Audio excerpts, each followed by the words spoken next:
nós estamos no mês da família, que várias igrejas, as igrejas batistas, as igrejas presbiterianas, várias igrejas evangélicas, adotam o mês de maio como o mês da família.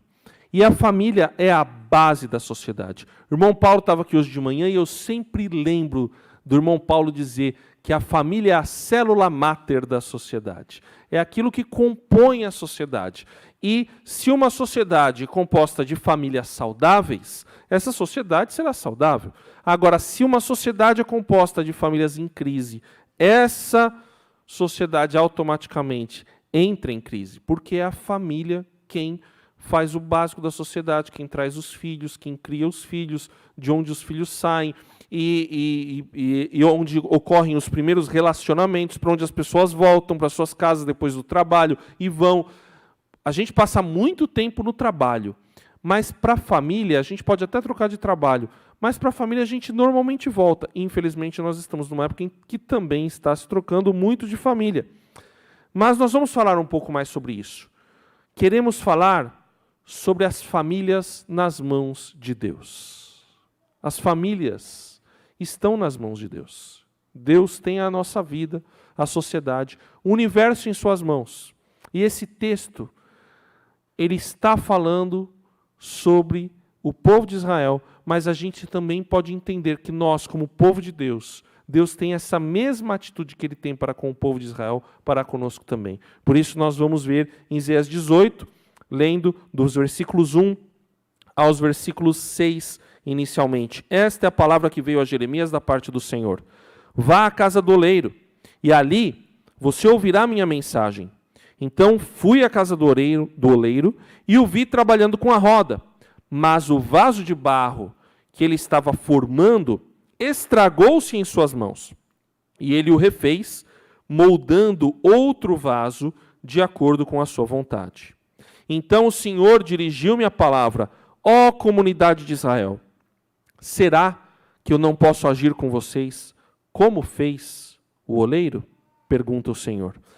Deus amado, nós estamos aqui diante do Senhor para sermos trabalhados e moldados pelo Senhor. Usa a tua palavra para fazer isso, Pai. Usa a minha vida para fazer isso, Pai. Eu sou só um instrumento, Deus. Que seja a sua palavra chegando aos corações de cada um aqui. Em nome de Jesus, amém. O livro de Jeremias, ele traz um profeta que tem uma tarefa ingrata. Começa o livro e é dito, Deus chamando o profeta, provavelmente quando ele foi chamado ele era muito jovem, e Deus chama aquele profeta e disse: olha, eu escolhi você desde a barriga da sua mãe, desde o ventre da sua mãe você foi escolhido para essa tarefa.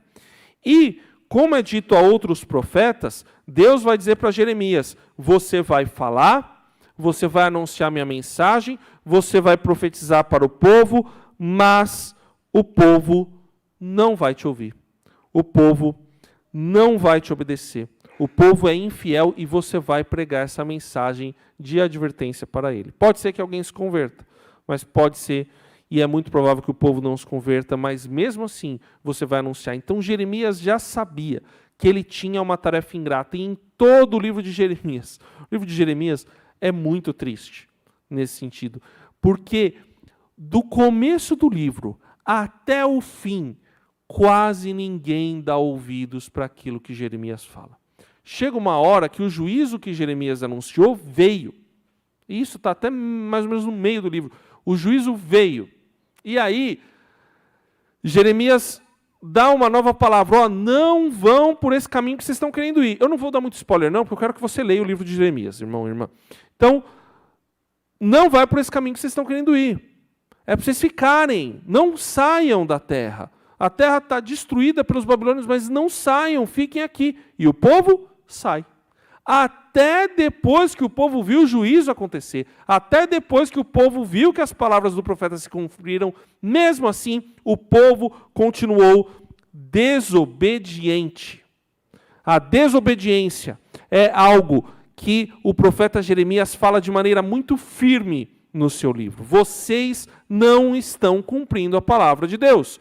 Deus está falando, fiquem e façam se submetam a Nabucodonosor, que é o rei, um rei estrangeiro que estava dominando eles, submetam-se, porque vai dar tudo certo.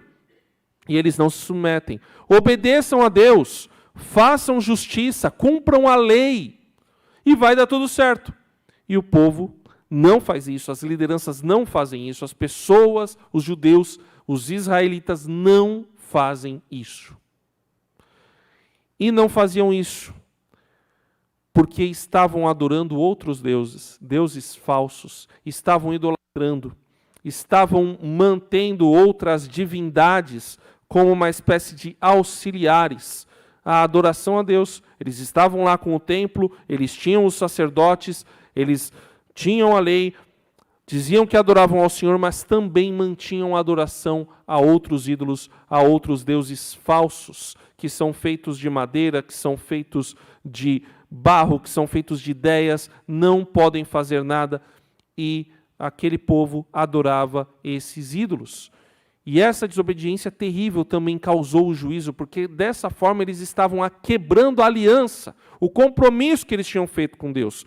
Quando a gente faz um compromisso com alguém, já é chato quando a gente quebra esse compromisso. Agora imagina quebrar um compromisso com Deus. E o povo de Israel quebrou o compromisso que havia feito com Deus de não adorar outros deuses e adorou outros deuses. Foi desobediente e foi idólatra. Com isso, Jeremias traz a certeza do juízo, a certeza do julgamento. Irmãos, presta atenção, quando a gente fala sobre julgamento na Bíblia, isso pode incomodar. Isso incomoda. Porque a gente tem ouvido, principalmente na sociedade, muito a respeito do amor de Deus. E Deus é amor. Está escrito na palavra, lá em 1 João, Deus é amor. Mas Deus é justiça. E por que Deus é justiça? Irmãos e irmãs, a gente está vendo um escândalo de corrupção terrível aí, que alcançou as mais diferentes esferas dos poderes. Pegou os 3 poderes, pegou vários partidos, e a gente fica revoltado, porque nesse escândalo está envolvendo também desvio do INSS, do dinheiro dos aposentados. Então a gente fica revoltado com isso. A gente fica revoltado com um assassinato que acontece, e no dia seguinte, por algum motivo legal, o assassino, às vezes, confesso, é solto. E a gente fica revoltado com isso. E a gente pede justiça. E a gente clama a Deus por justiça. E a gente fala, às vezes até a gente se ira de uma maneira mais nervosa e fala, devia morrer logo de uma vez essas pessoas que praticam esse tipo de maldade. E então, se a gente tem essa noção de justiça contra a maldade, se a gente tem essa noção de justiça contra a corrupção, contra o mal, contra aquilo que é errado, imagina Deus. Imagina o Senhor do Universo, que criou todas as coisas, que ordenou aquilo que é certo e que é errado. Ele é justo. Então o juízo, o julgamento de Deus, ele é uma realidade. E ele vem contra aqueles que praticam a maldade. E ele vem contra aquele que se diz povo, mas não age como povo de Deus.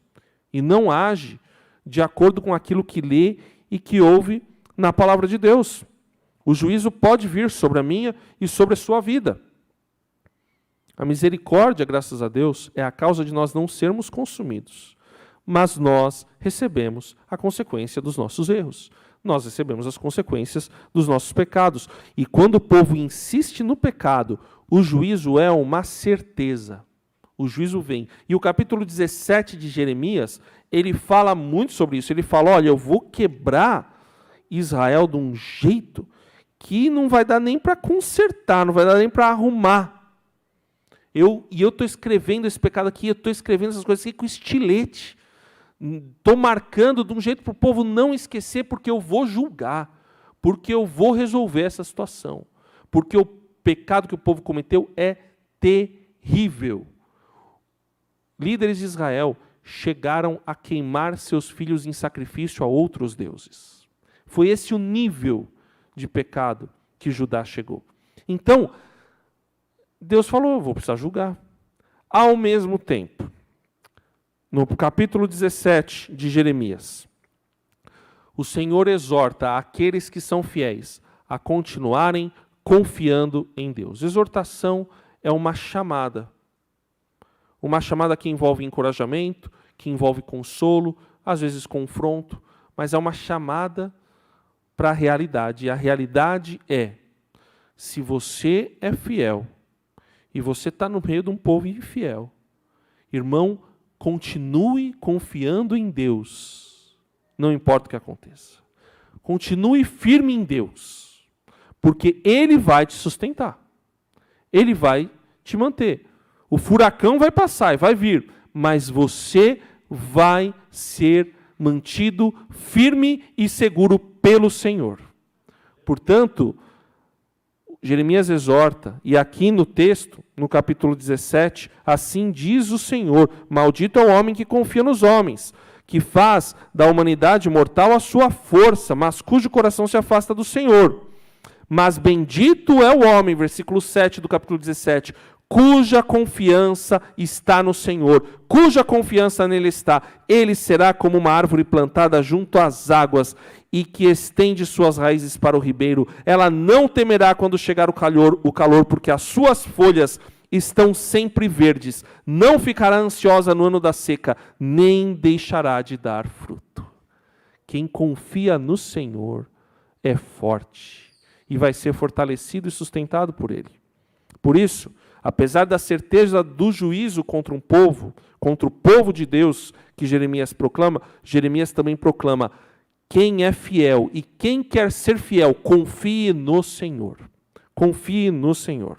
E aí, no capítulo 18, Jeremias é levado por Deus para uma olaria. Não estou falando do time de futebol do Rio de Janeiro. Quem gosta de futebol sabe que lá no Rio de Janeiro tem um time chamado Olaria, né? que não é lá muito forte, né? Mas tem o time lá. Por quê? Que esse nome é o nome de um bairro que é o lugar onde são feitos vasos. E nesse caso aqui, uma olaria de vasos de barro. E é muito interessante, quem aqui, assim como eu, já está no auge dos seus 40 anos, 42 anos, talvez um pouco mais novo, assistiu o filme Ghost, o outro lado da vida, né? A gente discorda totalmente da ideologia desse filme, mas ele mostra um casal que trabalha como hobby, parece, numa olaria.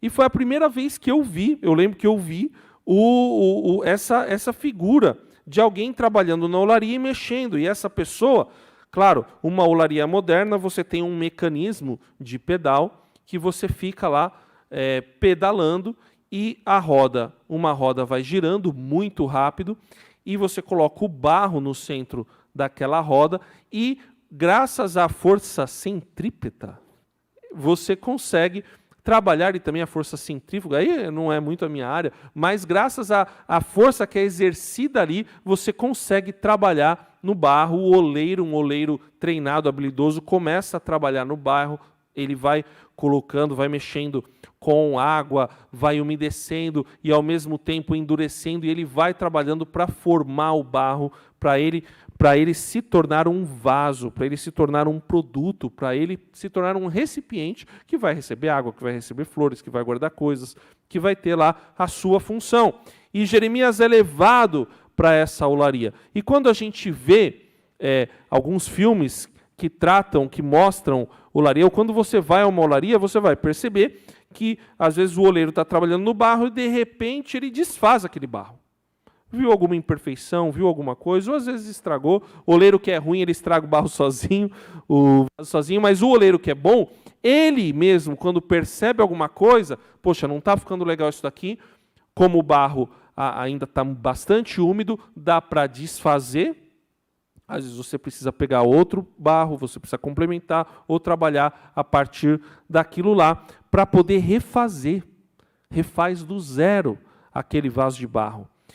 E esse lugar onde o vaso é trabalhado e onde Jeremias vê, ele observa que aquele oleiro, que aquele homem que está trabalhando com o barro, aquele homem tem o controle do vaso para refazê-lo conforme a necessidade. Ele devia estar diante de um oleiro muito habilidoso, que tinha controle completo, que com facilidade desfez o barro e começou a refazer o vaso para poder, por causa de alguma condição que obrigou o oleiro a refazer aquilo, e ele ia refazer e refaz quantas vezes forem necessárias.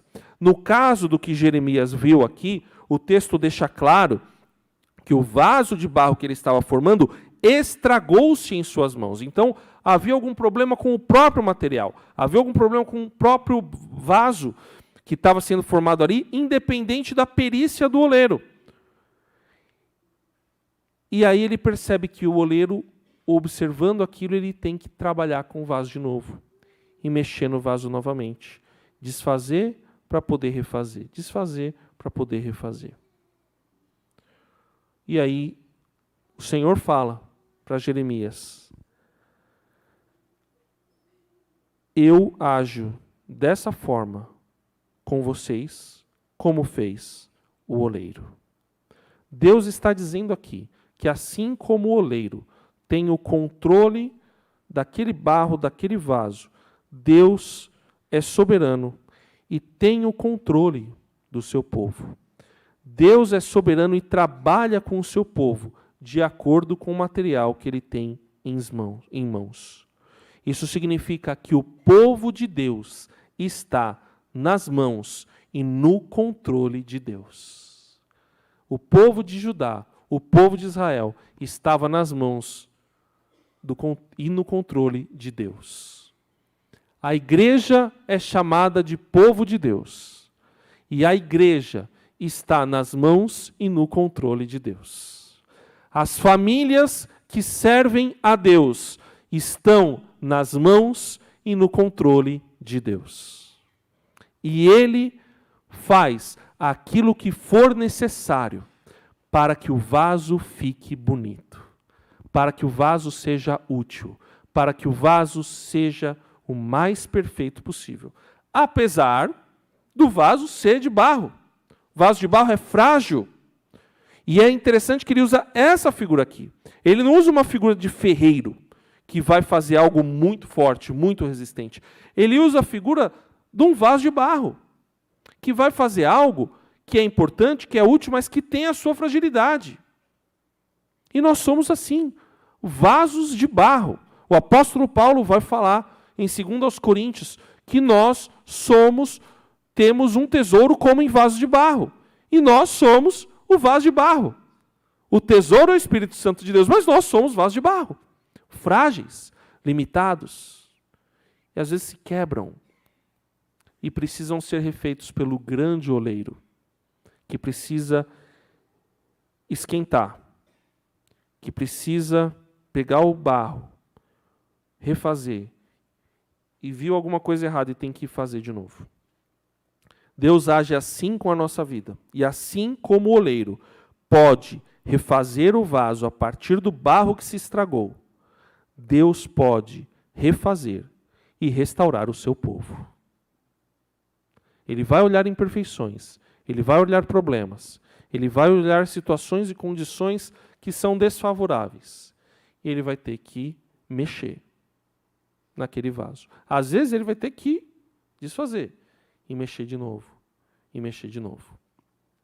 E vai depender como Deus vai mexer, vai depender de como a gente reage enquanto povo de Deus àquilo que Deus faz com a gente. A condição, então, e aquilo que é colocado e a maneira como o oleiro eterno vai trabalhar na nossa vida tem a ver com a nossa obediência a Ele, enquanto povo de Deus, enquanto servos de Deus, enquanto discípulos de Jesus. Versículo 7.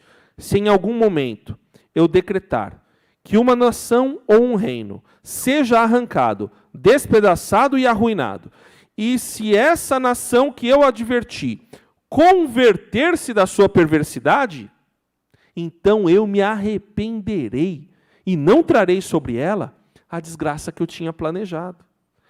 E se noutra ocasião eu decretar que uma nação ou um reino seja edificado e plantado, e se ele fizer o que eu reprovo e não me obedecer, então me arrependerei do bem que eu pretendia fazer em favor dele. nesse texto.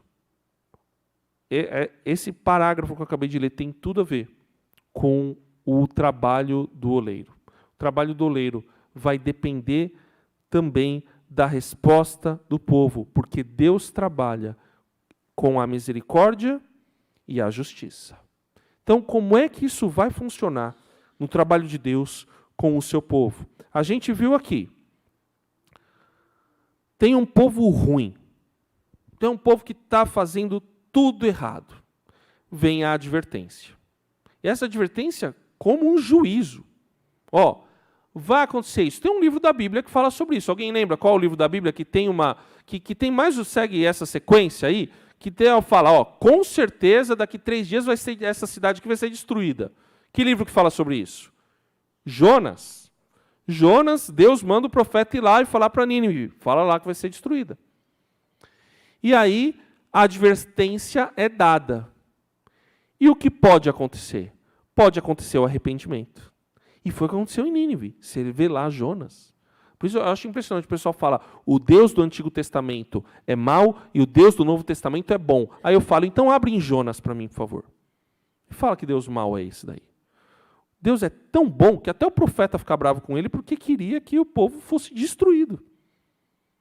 E o profeta fala, eu sei que o Senhor é bom, por isso que eu fugi para te desobedecer, porque eu sabia que se eu fosse pregar o povo se arrependesse, o Senhor ia ter misericórdia. E é isso que Deus tem. Ele dá advertência. O povo se arrepende, Deus entra com a sua misericórdia, com a sua bondade, com o seu amor. Falamos hoje de manhã na escola dominical sobre o amor de Deus, e tem uma palavrinha do hebraico, que é o hesed, que é o amor leal, o amor constante, o amor que não nos larga, o amor que está com a gente. A gente lembra de Salmo 23, a tua bondade me seguirá todos os dias da minha vida. Esse é o amor de Deus, que segue a gente, que está com a gente. E quando vem uma advertência e há arrependimento, a misericórdia do Senhor entra em ação. E eu acho muito interessante que há várias pessoas que criticam a Bíblia e que falam, esse Deus aí, essa coisa aqui está em contradição, porque fala que Deus não muda, mas ele ao mesmo tempo se arrepende. Vamos entender bem o que essa palavra quer dizer? O arrependimento aqui não é que Deus fala, puxa vida, né, errei. Não. Arrependimento significa, é a maneira humana da gente ver que Deus mudou aquilo que Ele ia fazer. No nosso plano, no nosso tempo, a gente observa uma mudança de rumo na ação de Deus. Isso que a Bíblia chama de Deus se arrepender. Agora, Deus em essência, Ele não muda. Deus em essência está tudo certo, está tudo resolvido, mas de acordo com o nosso ponto de vista, nós que estamos no Cronos, nós que estamos no tempo, nós observamos mudanças no agir de Deus. Deus ia destruir a nação se arrepende, Ele muda. Ele perdoa, Ele restaura, Ele refaz. E Ele trata de novo com aquele povo e traz, e chama de povo dele. Agora tem o outro lado. Quando ele vem com bênção, e a gente vê isso no livro de Juízes. Ele vem com bênção, ele abençoa o povo, ele dá prosperidade para o povo, ele dá tudo aquilo que o povo precisa e muito mais. E aí o povo desobedece. O povo faz as coisas erradas. Você já conheceu alguém que foi muito abençoado por Deus, mas não soube lidar com a bênção que recebeu de Deus? Alguém, qualquer bênção que possa, pode ter sido bênção financeira, pode ser bênção de saúde, e não soube lidar com aquilo. E às vezes o não soube lidar vai para a perversidade, vai para a ruína. E aí, Deus é justo, e Ele vem com a sua justiça. E aqui Ele está falando de nações, e na sua justiça Ele julga, e deixa de abençoar o povo. Ele tira a sua proteção, e aquele povo passa a receber o juízo, porque aquele povo está vivendo em maldade. E quando Deus entra com seu juízo, pode ser que aconteça, e a gente poderia fazer uma outra setinha para a parte de cima. Porque na advertência pode ser que o povo se arrependa, e aí Deus entra com a sua misericórdia. Então, o agir de Deus, a maneira como Deus age com a gente, como um pai que disciplina o filho, quando ele vem com o juízo, ele está gritando. Às vezes, infelizmente, não tem mais o que fazer. E aí a destruição vem. E a destruição virá. A destruição dos maus virá. O juízo contra a perversidade, total, completo e definitivo, virá. Não tenha dúvidas que virá. E é bom que ele venha, porque isso significa que a maldade não vai ficar impune. A violência não vai ficar impune. As coisas erradas não ficarão impunes. Os homens podem praticar impunidade, Deus não pratica. Deus é justo juiz. E a maldade não vai passar despercebida diante dele. Então, a gente tem que crer nisso, tremer, mas ao mesmo tempo confiar na misericórdia de Deus. Confiar naquilo que Ele pode e quer fazer na nossa vida. Porque hoje nós vivemos uma sociedade em crise. Dados de 2022 nos mostram que casais com filhos são menos da metade dos casais.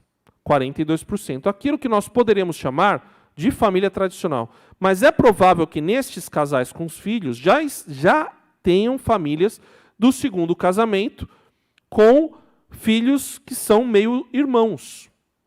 Ou filhos que são enteados de uma das partes. Mas temos aí 42% das famílias, dados de 2022, formada por casais com filhos. E casais sem filhos são 24%. Existem várias razões para isso acontecer. Às vezes ainda não teve filho, às vezes não pode ter filho, às vezes é pai e mãe de pet e não quer ter filhos. Então existem, e irmãos, não estou fazendo nem juízo de valor, é a nossa sociedade, é a realidade que nós temos.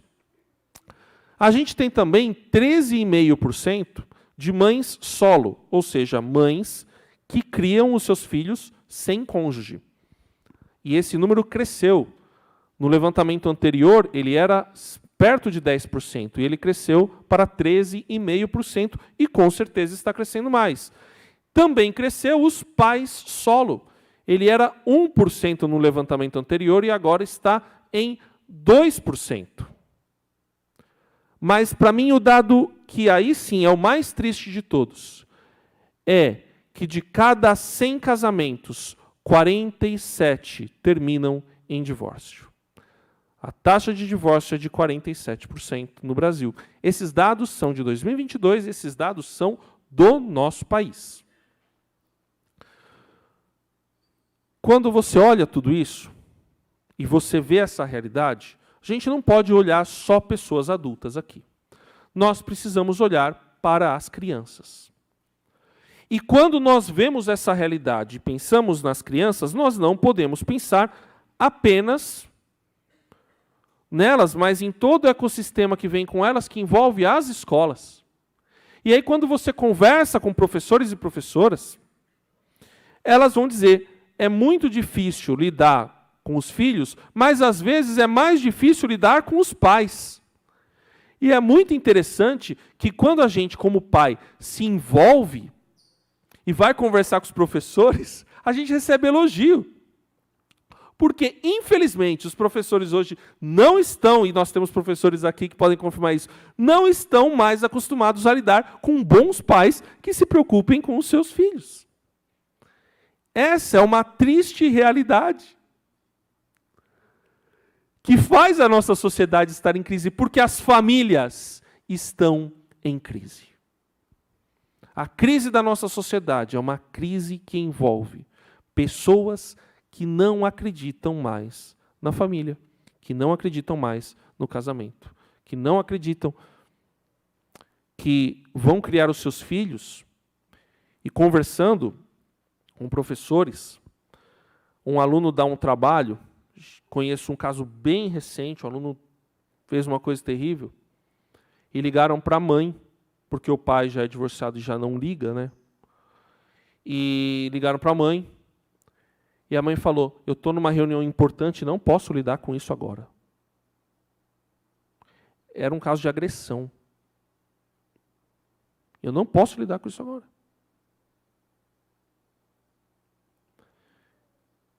A crise das famílias que nós temos hoje, ela tem muito a ver com a maneira como as pessoas têm enxergado os seus casamentos. É para o meu benefício. E como as pessoas têm enxergado os seus filhos, eles são para o meu benefício. Quando começa a dar muito trabalho, ou eu terceirizo, ou eu não me envolvo mais. Essa é a realidade da nossa sociedade. E então, o que o Senhor, quando olha para isso, vai fazer? O que o Senhor, quando olha para isso, para esse barro que Ele tem nas mãos para trabalhar? E, infelizmente, essa realidade está dentro das nossas igrejas. Nós lidamos com isso fora, mas nós lidamos com isso nas igrejas também. E quando o Senhor pega esse material na mão, como é que Ele vai agir com isso? Como que Ele vai fazer um vaso de barro com essa realidade? E é uma realidade que nós temos que enfrentar. A boa notícia é que a Bíblia mostra algumas famílias quebradas. A primeira família quebrada que a Bíblia mostra é a família dos patriarcas. Abraão era idoso, tinha uma esposa idosa, Sara, e eles não tinham filhos. Ele não tinha herdeiro. Então Deus dá uma promessa. Mas Sara não bota muita fé e se adianta a promessa. E coloca a escrava, o que era muito comum para a época, para ter um filho e dar o herdeiro para Abraão. Só que aí nasce o herdeiro de Sara, nasce Isaac. E o outro herdeiro começa a causar problema na família, que é Ismael. Aí, resumindo bem a história, Isaac depois tem seu filho. E no caso, essa história interessante de Ismael, porque Agar, que é a mãe de Ismael, que é essa escrava, ela é expulsa. E vai para o deserto. E ali ela tem uma experiência com Deus. Deus cuida daqueles que são desamparados. Deus cuida das famílias quebradas. E Ele quer refazer as famílias quebradas, como o oleiro refaz o vaso. Depois vem Esaú e Jacó. Outra família quebrada, porque a mãe gosta mais do filho mais novo e o pai gosta mais do filho mais velho. E causa uma confusão imensa na família. Depois, a família de Jacó, vem os filhos, José, o filho preferido, só que ele é o 11º de outros 10. E ele causa inveja para os outros pegam ele, quase matam, mas vendem ele como escravo para o Egito e mentem para o pai dizendo que o menino tinha morrido. O legal dessa história de Gênesis é que no final, José vai trazer uma frase e vai falar, olha, o mal que vocês tentaram fazer para mim, Deus o transformou em bem. Porque eu vim para o Egito, eu me tornei o segundo homem mais importante do Egito. Fiz um plano para salvar o Egito e agora com esse plano eu também posso estender essa bênção para vocês e salvar a vida de vocês. E ele salvou a vida da família dele. Deus pega as famílias quebradas e os cacos. E ele é um oleiro tão poderoso que ele pode transformar em barro de novo e refazer esse vaso. Como ele fez na história que nós estamos vendo nos domingos de manhã com Ruth. Uma família que, num período curto de tempo, ganhou 3 viúvas. Uma tragédia que se abateu sobre aquela família. Mas nós estamos vendo, e domingo que vem vamos ver de manhã, que Deus restaurou essa família, a partir do pó. E dessa família surgiu um descendente que se tornou o rei de Israel, Davi. E desse rei veio o rei dos reis, o Senhor Jesus. Olha o que Deus fez com esse barro. Olha outro barro que Deus trabalhou, o próprio Davi. Davi, que teve uma vida amorosa muito complexa. e teve briga entre os seus filhos, de tal forma que irmão matou irmão. Estuprou irmã. Irmão tentou passar a perna e tomar o lugar do pai. O filho tentou fazer isso. A família do Davi era o exemplo de disfuncional. Mas Deus restaurou Davi, restaurou a família dele e deu para ele promessa que se cumpre em Jesus. E nós temos o próprio povo de Israel e Judá, que desobedece a Deus, que é idólatra, que vai contra Deus. Mas Deus refaz e restaura Israel e Judá. Em Jeremias, ele fala, esse cativeiro vai durar 70 anos. Eu vou trazer o povo de volta. O povo volta e o povo reconstrói o templo de maneira milagrosa. E o povo é sustentado por Deus de maneira milagrosa. Tudo preparando a vinda de Jesus. E nós temos por fim a igreja. Irmãos, a igreja é feita de gente absolutamente improvável.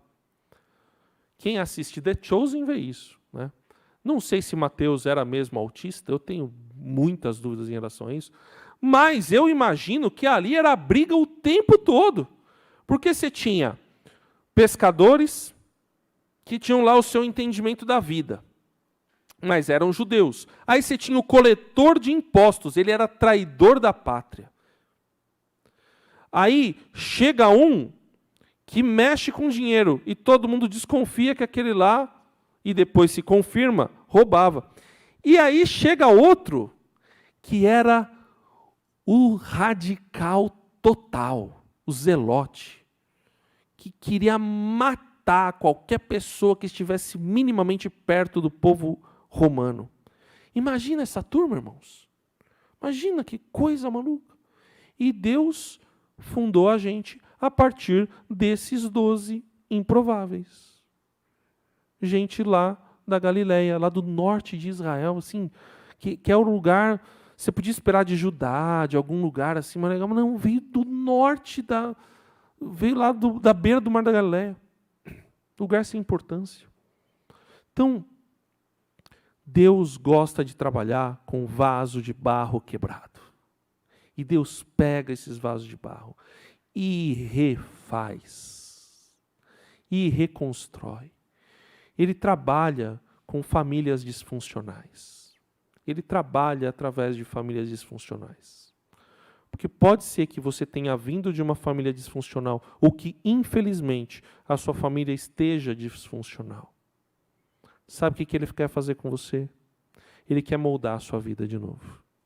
Ele quer restaurar você. Porque ele vai fazer isso com a sociedade. Ele faz isso com o seu povo. E ele chama você para o arrependimento e para a confiança. O processo que nós devemos seguir é, em primeiro lugar, confiar em Deus. Sua vida pode ter sido quebrada. Pode ser que você esteja agora sentindo que Deus amassou o barro. Que Deus desfez. Pode ser que isso esteja acontecendo agora na sua família. Confie em Deus. Confie em Deus. Avalie a sua vida.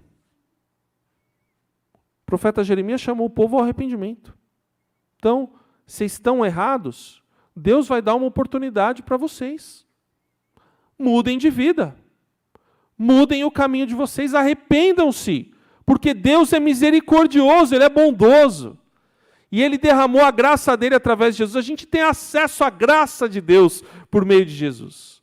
Por isso a gente pode se arrepender.